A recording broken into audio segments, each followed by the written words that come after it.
Namaskara and welcome to BIC Talks, a podcast brought to you by Bangalore International Centre, where we present conversations that move, inform, and encourage discourse.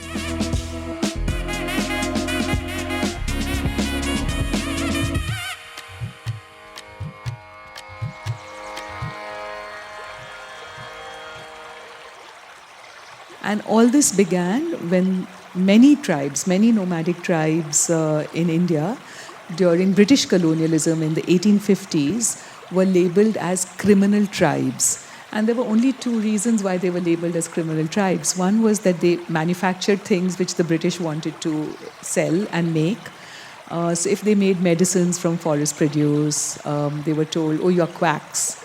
And you're outlawed from doing that. We'll replace you with Glaxo. If they were selling dairy products and meat from the goat and the sheep they were keeping, they were told, no, you can't do that. That's banned because we want to replace you with Caventers. If they were making bridges from rope or utensils from iron, they were not allowed. There were engineering firms from England which had to come. To the point that they were also told you can't move from one place to another. You can't wear hats, can't wear shoes, can't ride horses. And they were evicted also from their forests.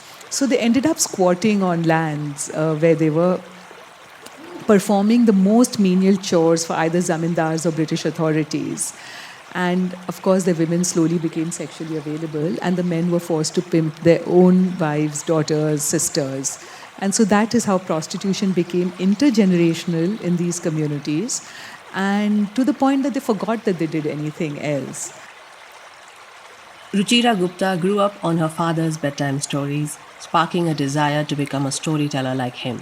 Inspired by a childhood article titled The Autobiography of a Pencil, published at the age of 10, Ruchira resolved to become a journalist. Despite initial disinterest in college, she pursued it to secure a job at a Kolkata newspaper. A turning point occurred during a work assignment in Nepal, where she discovered the harrowing reality of girls being trafficked into Indian brothels. Her documentary, The Selling of Innocence, earned her an Emmy. Unfulfilled, Ruchira left journalism, founded the NGO Apne Aap, and collaborated with the United Nations to combat sex trafficking globally. Despite accolades and a book, I Kick and I Fly, she remains dedicated to eradicating human trafficking and envisions a world free from the buying and selling of human beings. In this episode of BIC Talks, Ruchira shares her story on art and activism and discusses with activist and educator Manira Alva her book, her work, and the work that is yet to be done. Now, over to Manira and Ruchira. This iconic scene from Tisri Kasam has resonated with many, symbolizing a tragic reality faced by countless women. महुआ को सौदागर ने खरीदी है। भाई सामान लग गया। मैं बिक चुकी हूँ मीता। भाई जल्दी करो ना, गाड़ी छूट जाएगी। चलो ना भाई, चलो ना। चलो। अरे लाट पात के बाहर निकल जाओ यार, कोई पकड़ लेगा। चलो यार।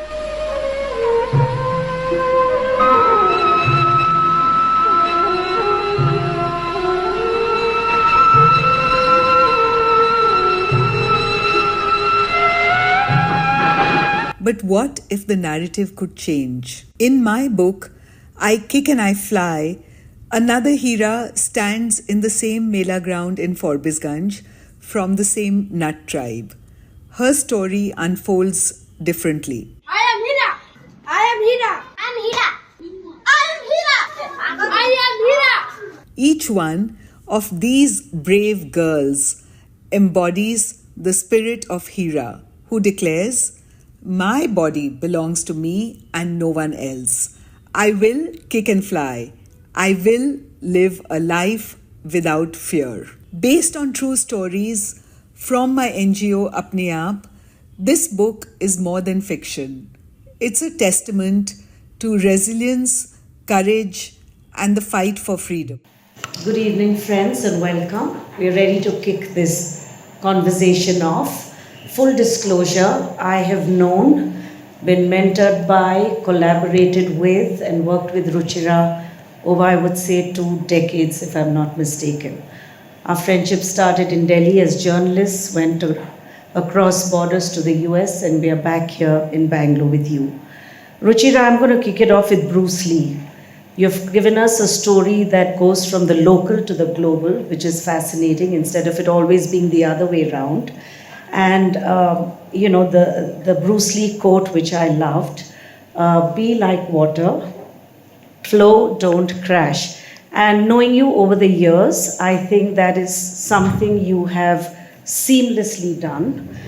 We were all journalists who were impacted by the stories we covered, but you went ahead and decided to do something about it. You set up an NGO, you have worked in this space from the 90s. And just for a little background, this year will be 25 years since the first laws on anti-trafficking actually came into being.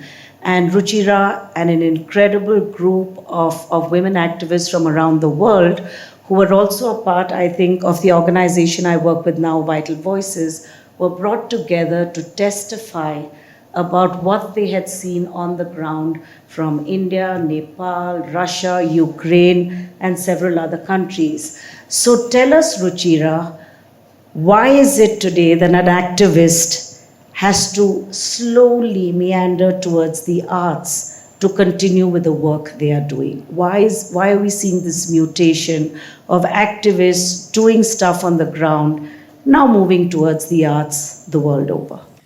I don't see a binary between art and activism anyway. My activism has always been connected to creativity. It began, as you know, first as a journalist, and even that has a backstory. Before I became a journalist, I wanted to be a writer, and I thought I could tell stories which would make a difference.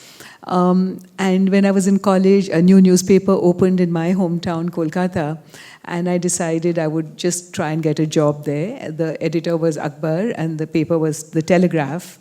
And he said, you have to be a graduate. So I sort of negotiated with him and went to college in the daytime and to the newspaper from 3 in the afternoon to 11 in the evening. And I tried to always write stories which would make a difference. And in that journey, at one point, I was walking in the hills of Nepal when I came across villages with no girls. And I was surprised, and I asked the men who were sitting there drinking tea and playing cards where the girls were. And they said, don't you know, they all are in Mumbai. I followed the trail and found little girls locked up in tiny rooms for years. And some of them were displayed in cages. This is 1994, 1995, 1996. And I was shocked and angry and sad, and also eventually determined to do something about it. And of course, I turned to art. I made a documentary on the subject. It's called The Selling of Innocence. It's on my website, and I poured my passion into it to break the silence of what I saw was visible in plain sight and yet invisible in our consciousness. And then when I was on stage in New York, and I was getting applauded, and I won an Emmy for outstanding investigative journalism, all I could see beyond the bright lights and the eyes of the audience were the eyes of the mothers who had broken their silence to tell me their stories because they wanted to save their daughters. So in that moment, I decided I would use my journalism, my art, if you will, not to build a career in journalism, but to make a difference. And I stepped off the stage and turned to Donna Shalala, who was the US Secretary of Health at that time. And I said, you've given me the award. What about helping me make change, connect me to the UN, connect me to senators and congressmen? And I was 20-something. And she did. And fast forward, I showed the documentary at the UN and asked 160 delegates who were sitting in the audience from different countries, saying we need a law which will punish traffickers and decriminalize the women and girls. I did the same at the US Senate for a bipartisan bill now known as the Trafficking Victim Protection Act. So I can proudly say, yes, I contributed to the passage of those two things, the UN protocol and the US law. It took longer in India, but we kept mobilizing and organizing. And the way I did it was, I had been brought up in a Gandhian socialist household. So we've always told that you have to go to the community. If you want people to listen to you, you have to listen to people. And change begins from the bottom and transforms the top. So of course, with the award, I went back to the women in Mumbai who had told me their stories. And I said, I won the award, I've told your story. And they said, no, that's not enough. You have to help us. And I said, but I don't know. I'm not a social worker. I'm not a doctor. I'm not a lawyer. How can I help you? And they said that you have access to money, you have access to English, and you have access to networks which we don't. I said, yes, I do. And that's how the journey of the NGO began, because we decided to call it Apne Aap, which means self-action in Hindi. And we called it Apne Aap Women Worldwide because we wanted to build solidarity with people across the world fighting the same battles. And we asked, I didn't even know how to make a business plan. So I asked the women, what do you want? And they had 4 dreams: school for their children, a room of their own, for those of you who know Virginia Woolf, a job in an office, and punishment of the perpetrators. And literally that was my business plan. And we set up community classrooms everywhere, started educating the kids. Fast forward, and we stopped counting after COVID. So till the year of COVID, we had helped more than 3,000 kids from red light areas, many of them from nomadic tribes trapped in intergenerational prostitution, to not only finish school and college, but get jobs, and still continuing. We transformed red light areas in some parts. We worked into non-red light areas. We put more than 64 traffickers in jail. And we helped more than 20,000 women exit systems of prostitution. And in Forbesganj, which I write about, the agricultural town on the border of Nepal, dirt poor, one such community center existed, and one such group of people who were trapped in intergenerational prostitution from colonial times existed. They were labeled as criminal tribes under British colonialism. And they broke through hard work and perseverance because of our NGO's support. And one of the pivotal moments of them breaking through was Kung Fu. And I think martial arts is itself an art, and there are no binaries between art and life and activism, as I found and understood. I might have done something subconsciously, but I didn't understand it till I began writing about it. And I've always found that I can reach more people, make a deeper impact, even as an activist, through art. So tell us about Forbesganj.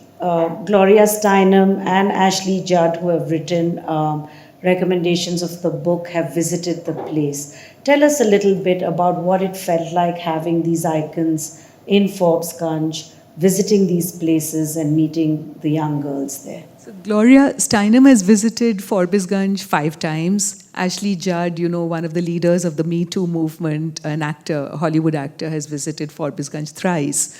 And both of them are also influenced by Gandhi. And Gloria says her feminism was shaped by the few years that she spent in India following Gandhians to quell caste riots. And some of it she spent in Karnataka, actually. And she says that, it didn't matter to them that she was a white woman. She was a woman, and they needed to get into homes to quell caste riots. And she put on a sari, and they used to go with she says, a toothbrush, a cup, and a comb.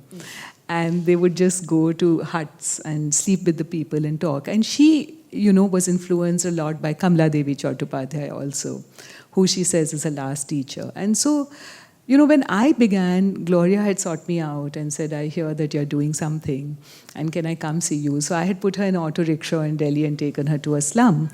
And, I didn't think Gloria would make such a big impact, but I wanted to spend time with her. And she's like the Martin Luther King of the women's movement for all of us. And so here we are in the slum. It's drizzling. Gloria knows English. The women know Hindi. And I thought, this is not going to work. But Gloria began to speak about an abortion that she had on her way to India, and how she was escaping a marriage to come to India, and how she hid it for the longest time. And she connected with the women. And that was my first learning from Gloria Steinem. She said that, the reason I reached out to you was because I knew you were working at the grassroots among the women. And the reason I came to speak with you to these women was because I was sharing my truth.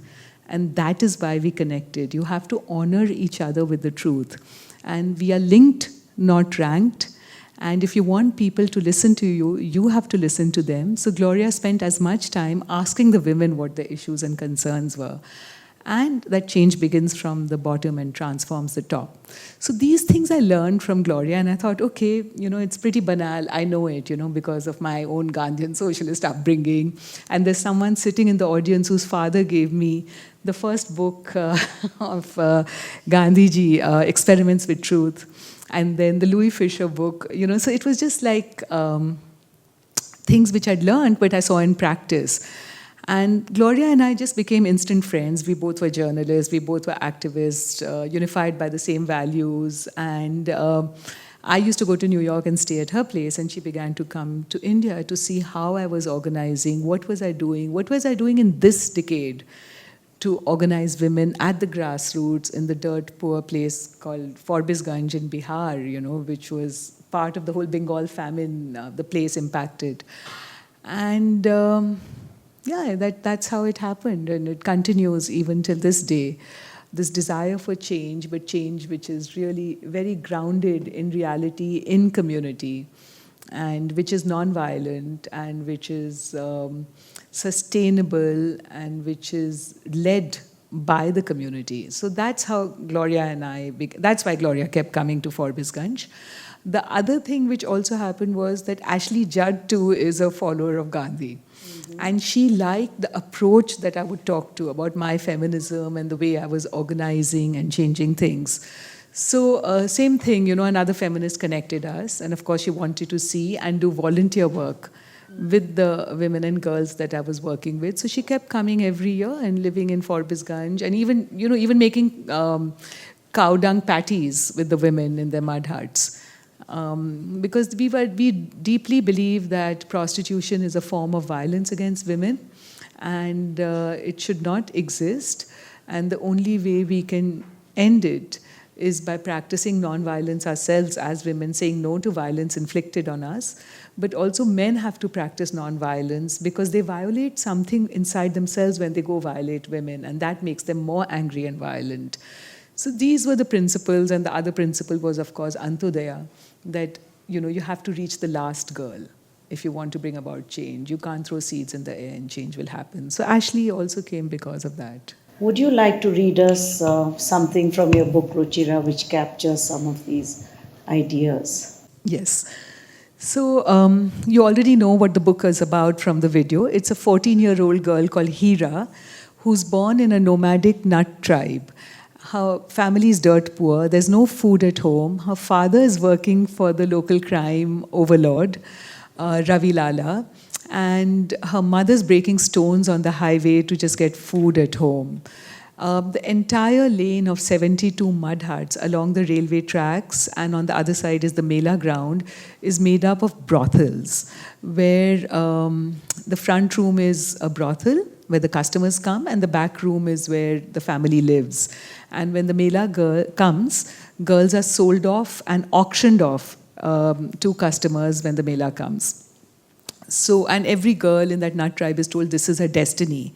And all this began when many nomadic tribes in India during British colonialism in the 1850s were labeled as criminal tribes. And there were only two reasons why they were labeled as criminal tribes. One was that they manufactured things which the British wanted to sell and make. So if they made medicines from forest produce, they were told, oh, you're quacks. And you're outlawed from doing that. We'll replace you with Glaxo. If they were selling dairy products and meat from the goat and the sheep they were keeping, they were told, no, you can't do that. That's banned because we want to replace you with Caventers. If they were making bridges from rope or utensils from iron, they were not allowed. There were engineering firms from England which had to come. To the point that they were also told you can't move from one place to another. You can't wear hats, can't wear shoes, can't ride horses. And they were evicted also from their forests. So they ended up squatting on lands where they were performing the most menial chores for either zamindars or British authorities. And of course, the women slowly became sexually available, and the men were forced to pimp their own wives, daughters, sisters. And so that is how prostitution became intergenerational in these communities, and to the point that they forgot that they did anything else. And this is one such tribe that Hira is born in, and she believes that being sold into prostitution is her duty and her destiny. And her mother does not want her to have this destiny. Her mother wants her to go to school, but she's expelled from school for stealing an egg and beating up the class bully in the first chapter itself. And her cousin sister has already been sold into prostitution, and her cousin sister also says that you have to get back to school. And her younger sister, Chotu, is dead, 3-year-old girl, because the roof is leaking, and they don't have any money to send her to the hospital. So this is a conversation between the cousin sister and Hira. The cousin sister is trying to convince Hira to go to school, but Hira feels no point. Though there's a women's rights advocate who says, I'll help you even though you're expelled from school to get back into school. I will teach you to fight by learning Kung Fu. But Hira thinks something is wrong, she should not do it. Isn't that true story? It's based, every anecdote is based on true stories, everything in the book. What if everyone in Girls Bazaar, Chacha and Baba are right? Did Chotu die because of me? What if I did bring bad luck to the family? I voice my doubts aloud. This grabs Miradi's attention. Since when did you begin to believe in this superstitious nonsense? I don't meet Miradi's eye, focusing instead on Jamila Bua as she fries the onion fritters for the lunchtime rush. A black crow drives a sparrow away from the garbage. It's a stark reminder that the mightiest will survive, that destiny decides who will be mighty. It's the way of the world, Miradi. If destiny hasn't decided where I was born, who has? It's all a birth lottery, I say bitterly, walking up and down inside the small space of our mud hut. Miradi comes and hugs me. She strokes my head. I know you feel frustrated, but do you have a choice? What else can you do? I steer the conversation away from my destiny. In my heart, I know that I don't believe the superstitions, but all the women in our lane believe in the eternal, inescapable fate of our nomadic nut tribe because they can't imagine anything beyond it. There was no defiant mother or cousin or sister or teacher to fight for them. I decide to spell out my other fear. What if I don't understand anything? There, I've said it. I don't want to be the stupidest kid in the class. Miradi looks at me with no expression on her face. As far as I remember, you did fine in school. You used to be so fond of books. I could not tear you away from the dusty library. She smiles. I smile back. I did love the library, the smell of books and the stories. Tagore, Sharat Chandra, Mahadevi Verma, Mahashweta Devi, and the adventure stories by the English writers Enid Blyton and Laura Lee Hope. Words have always come easily to me. Then came the hunger, the bullying, the chores at home, my first menstruation. Everything slipped away. That was because you and Salman would help me when I got stuck, I mumble. So why don't you ask him to help you, Miradi suggests. Oh, he's so busy with his own studies. Can't you help me? Do you think I remember anything after the hell I've lived through these past few years? There's an aggressive edge to Miradi's voice. Under her clumsy makeup is a desperate appeal. I look at her and remember her full-throated and happy laugh as a girl. I resolve to rekindle the laughter, light, and hope in her eyes. Outside, the sky is grey, the sun sending out weak rays through the mist. Far off, a train whistle blows. I give Miradi's hand a squeeze. I promise I will go and meet Rini Di, who wants to enroll me in school and the Kung Fu program. I will. Miradi smiles again. She gets up to go. I will send word to Rini Di that you will go to her tomorrow, she says, as she ties a scarf around her head. Her body language changes. She stiffens, drawing in her shoulders as she walks away. Selfishly, perhaps I realize that I'm not just doing this for her. I want to be a person. I want to kick and fly. I want to win. I want to have the courage, like Rini Di, to demand a life without fear. Bekhauf zindagi.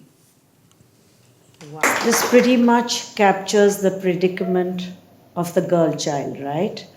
And so many welfare programs interwoven that today people seem to think don't make sense. Because there is a line, I think, in the first chapter which talks about how she goes to school after the weekend more hungry, right?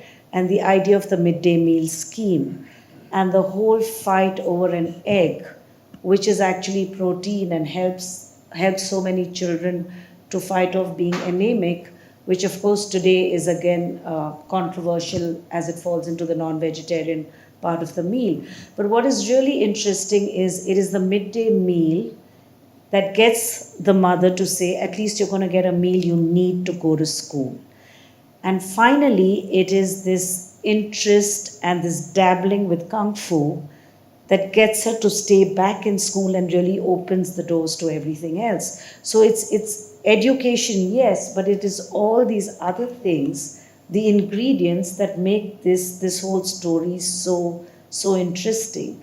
How did you weave in all these components? There's a lot of 80s, 90s, 2000s, a lot of nostalgia, a lot of poignancy. How long was this book in the making, Ruchira? It's all based on lived experience. Every anecdote in the book is based on a true story I experienced, I witnessed, or was told to me. It begins in Forbesganj and ends in Queens, New York. And as my work grew, I met more and more survivors across the world, and I would listen to what they were saying, and I saw that hunger was such a basic issue for people who were trafficked. And very often we go around saying, oh, it's a choice, but actually prostitution is based on absence of choice. And we don't understand that basic needs are human rights. And I saw that, in my own NGO in Forbesganj, how kids didn't have shoes to wear. Something happened once, I remember, that in my community center, the kids were not paying attention and they were abusing the teacher and all of that. And I said, why aren't you all paying attention? The kids said, oh, we are hungry. Oh, no, our stomachs are hurting. So I thought they were lying. I took them to a doctor. I said, I'm going to show you to a doctor. And the doctor said, yes, their stomachs are hurting. They're hungry. That's when we began the midday meal program. And I actually used to see girls slip an egg into their pocket to take home to their mothers or siblings or brothers, So that's when I realized, what we take so much for granted is almost unattainable for so many people. And the 70s, 80s that you describe and which we lived through, Manira, was really the crux of our anti-trafficking program. To link the girls to the midday meal, to link the women to having a voter card or a caste certificate so they could access low-cost food or low-cost housing. We think it's not a struggle, but every little thing was a struggle. But now, the new challenge is that what if all this is dismantled? What if there is no low-cost food? What if there's no low-cost housing? What if there is no midday meal with eggs and protein? Are the girls going to become anemic and stunted? How would an NGO like mine in today's India run an anti-trafficking program if there are budget cuts for each of these things? What if the pink schools that I sent Hira to and girls like Hira to, what if those are closed down in budget cuts? Just this week I hear that the university budgets have been cut by 61%. So, all this is something which the girls like Hira will have to grapple with in the future. So yeah, I have met the Minister for Women and Child in Karnataka, in Bihar, in Rajasthan, and Bengal, and Telangana. So I have met them. They've just all got recently elected, and they do want to do more work against trafficking for DNTs, and we'll work out plans. But the budget cuts I'm talking of are at the central level. So if the money doesn't come to the state, how will the state spend it? And I've seen this really very acutely felt in Bihar, where these programs are running. It's just because Bihar is so dependent on money coming from the center. So bring it back a little bit, Ruchira. There's a whole lot of people who seem to think a lot of these problems are restricted to the global south. It's nothing that happens in the global north. But this book is really incredible because it takes you from Forbesganj, Bihar, all the way to Queens in New York, right? It shows you the roots that exist, the inequities in both sides, and the fact that they're fueled by greed, right? Eventually, it's about someone making money at the expense of someone. So, what was your experience like when you reach New York? You're in Queens, and then you're listening to these stories and you're saying, I've heard the story before, I've heard it back home. What was that feeling like? And tell us about a little bit of the organizing that happens there too. So, human trafficking is the second largest organized crime in the world.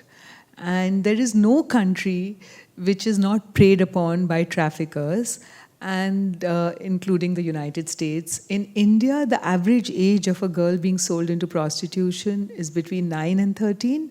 In America, it's 13 to 15. And of course, the person that they prey upon, this girl who I call the last girl, is marked by intersecting inequalities. She's poor, she's female, she's a teenager. In India, she's from an oppressed caste or community, religion. And in America, she is from either Black or Native American communities. In Europe, she's maybe a refugee or from an ethnic minority. So she exists everywhere, and because of these intersecting inequalities, her access to her basic needs, food, clothing, shelter, education, even legal protection, are cut off. And traffickers know that. And human trafficking is a demand-driven industry, right? So it's not that a girl is at 10, she says, I'm going to grow up to be a prostitute. What happens to her is that there is a man somewhere out there who says, I want a 7-year-old, Naya Mal, he calls, or fresh meat, and the younger, the better, and all of that. And he defines what he's looking for, start surfing the net nowadays. Earlier he would just articulate it, and traffickers see a profit in it. So then they go looking for these last girls everywhere in the world and go prey on them. They'll tell their parents, we'll get her a job in the big city, we'll get her married, or even say that we are putting her into prostitution, but at least she'll have food and roof over her heads. And that's how the whole business runs and runs and runs. And now it's become a multi-billion-dollar industry. As the second largest organized crime in the world, crossed the drug trade. And so you can imagine how big it is. So when I wove the arc of my story, it began in Forbesganj with Hira, but eventually she does notice these brothels in Queens in New York, and girls being locked up there and customers coming there as well. She also spends time in a shelter there, which is, all these people are preparing for a championship, a martial arts championship. And she meets girls just like her who have been trafficked to different parts of America and who are all fighting to survive. And so they exchange stories and they find how universal their experience is. And the only way out is through sort of kind of building community and friendships and collective resistance. And I write it, of course, as an adventure story. So it's very like a fast page turner.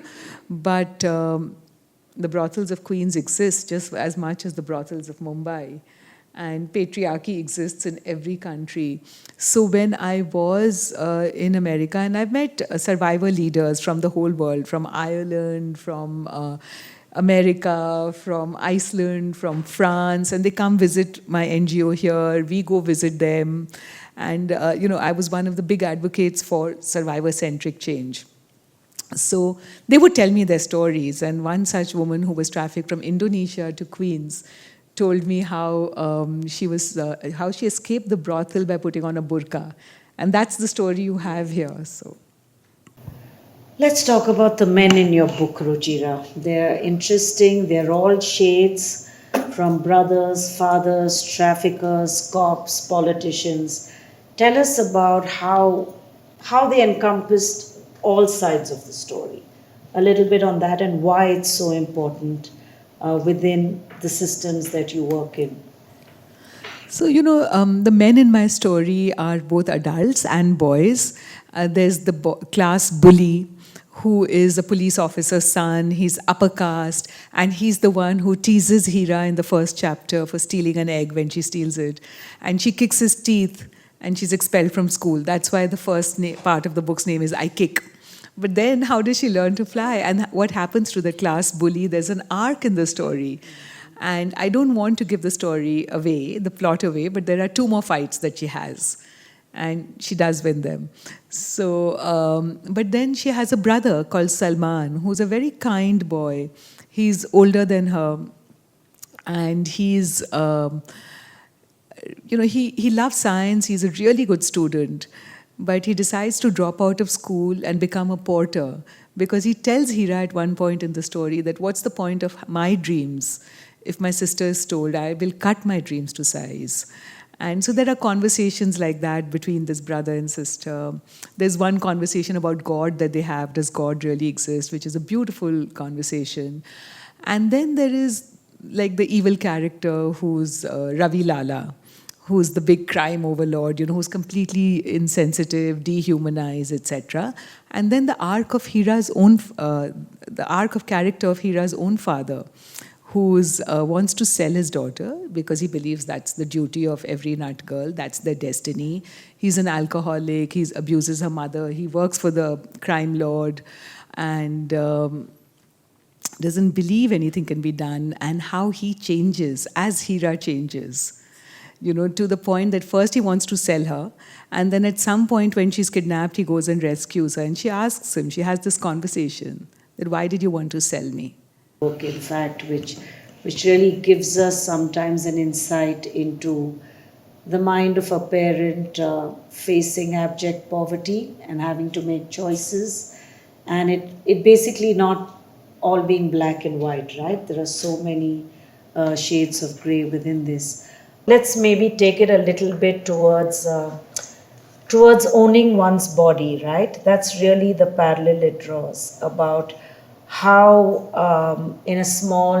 living in this small area where girls and women's bodies are up to the highest bidder, being sold by their brothers and their fathers. Here is a girl who's using Kung Fu to reclaim her body and her agency. Tell us a little bit about how did you introduce Kung Fu in Apne Aap? What was the background to that? So, when we were running the NGO, we faced resistance from the traffickers. And they would sometimes kidnap our girls. They would jump over the hostel wall and pull out the girls. Sometimes they would beat up the mothers. Sometimes they would lock them up over the weekend if they came home and all of that. They would attack our staff, our offices. So I thought that, it's going to be really hard to take on these traffickers for every girl that I'm trying to put through school and college. So why not at least teach her how to fight back, break a few teeth in the process? So it's not like an easy walkover for the traffickers. And so, in Forbesganj, along the rice fields, there was a couple, a man and a woman, who were teaching karate to some kids every day. I went to them and I asked them, I said, will you come to our community center, to our hostel, to teach the kids martial arts? And they agreed. And fast forward, the girls began to do really well. And they began to break burning tiles, and they began to start running fast and, be very, very agile and flexible and winning gold medals. And of course, one of the reasons was that they came from a family of pehlwans and acrobats, the people who knew how to do that. And so there were champion wrestlers in Hira's family. And everything began to change when a girl just like Hira won a gold medal in karate. That became the pivot for the bullies in school to stop bullying her. But it also became the pivot for the teachers to respect her, the townspeople to think, oh, these girls are worth something, and for the father to think that his daughter was valuable and a nut girl could have a different destiny. And of course, Hira changed. She began to stop hating her body. Her shoulders opened up, she began to walk straighter. And she also began to do better in class, even though she was a first-generation learner, because she began to like herself. And she says in this book that learning self-defense, I learned I have a self worth defending. Wow, that's a lovely line. So I found the passage that Manira wanted me to read. It's just when Hira begins to learn Kung Fu. The instructions begin. Left, right, press your thighs, back straight, shoulder down, breathe deeply. As I relax down into what I think is the horse stance, Rinidhi comes and straightens my back. Don't push your chest inward. Rinidhi shows me. All power in Kung Fu comes from the ground. I try to feel the pull of the earth. I embrace gravity, letting it connect with my body. Somehow it's more natural than I could have ever imagined.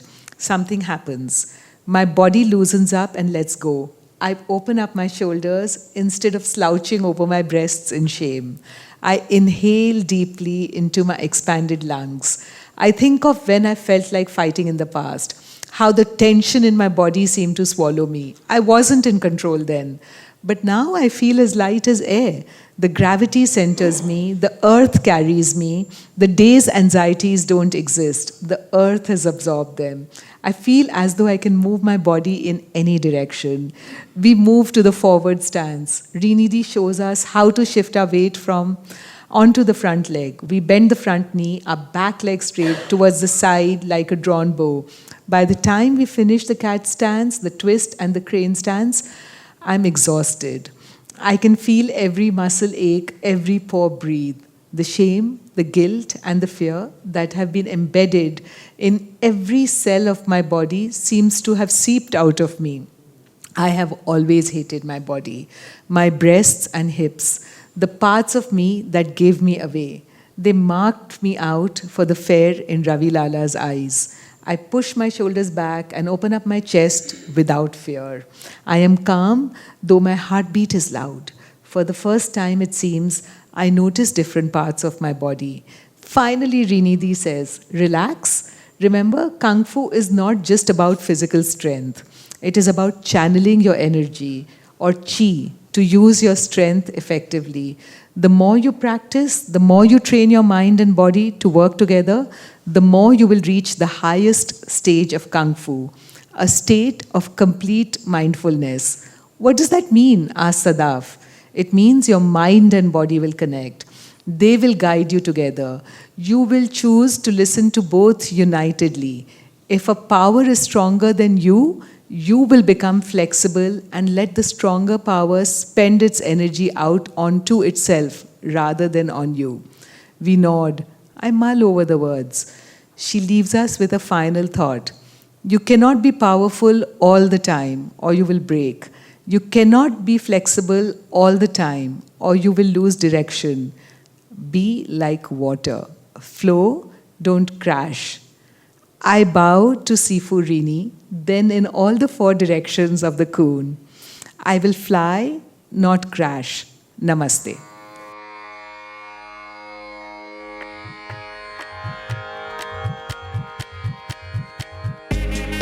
You have been listening to BIC Talks by Bangalore International Centre. If you like what you heard, do follow us on social media. Keep up with our programming by signing up for our mailer on the website or leave us a review or rating on Apple Podcasts or iTunes. The crew that makes these podcasts possible is Gaurav Krishna and Ishan Gupta on sound supervision and production, with support from S. Sarunaraj and Raghu Tenkaila. Artwork is designed by Chandni Venkataraman of Crisscross Design Studio. Don't forget to subscribe to our channel on your favorite podcast platform. It can also be accessed on our website, bangaloreinternationalcentre.org. This is Lekha Naidu signing off on behalf of everyone at BIC.